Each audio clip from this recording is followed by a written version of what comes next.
દર્શક મિત્રો, dairy body ન્યૂઝમાં આપનું સ્વાગત કરું છું. મયુદ્દીન ખત્રી.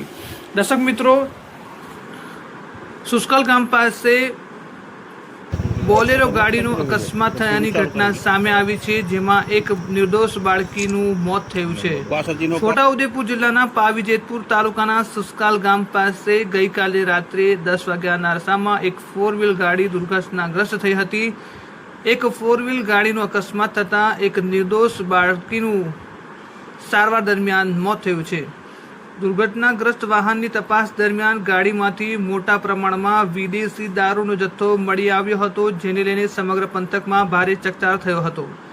સ્થળ પર મોટી સંખ્યામાં લોકો છે તે ઉમટી પડ્યા હતા. તાત્કાલિક સ્થાનિક રાહદારીએ છે તે 108ને સંપર્ક કર્યો હતો. 108 પર ઘટના સ્થળે પહોંચી ગઈ હતી, જ્યારે ઈજાગ્રસ્તોને તાત્કાલિક છે તે સારવારથી ખસેડી દેવામાં આવ્યા હતા. પાવીજેતપુર પોલીસને જાણ થતાં પાવીજેતપુર પોલીસ પણ ઘટના સ્થળે પહોંચી ગઈ હતી.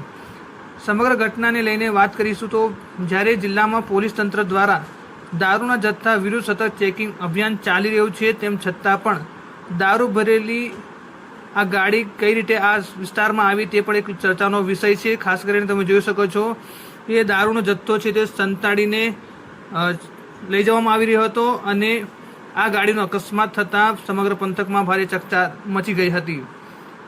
સ્થાનિક નાગરિકો અને જાગૃત લોકોએ આ બનાવની સખત તપાસ કરીને દારૂનો ગેરકાયદેસર રીલેમછેલ પર વધુ અસરકારક કાર્યવાહી કરવાની માંગ કરી છે.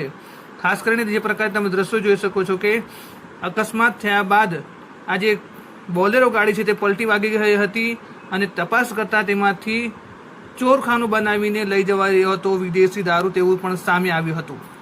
જે પ્રકારે તમે જોઈ રહ્યા છો દ્રશ્યોની અંદર એક મહિલા ગંભીર રીતે ઇજાગ્રસ્ત થઈ હતી અને લોકોના જે ટોળા છે તે મોટી સંખ્યામાં ઉમટી પડ્યા હતા. વધુ અપડેટ માટે અમારી યુટ્યુબ ચેનલને સબસ્ક્રાઈબ કરશો, ફેસબુક પેજને ફોલો કરશો, ઇન્સ્ટાગ્રામને ફોલો કરશો. ધન્યવાદ.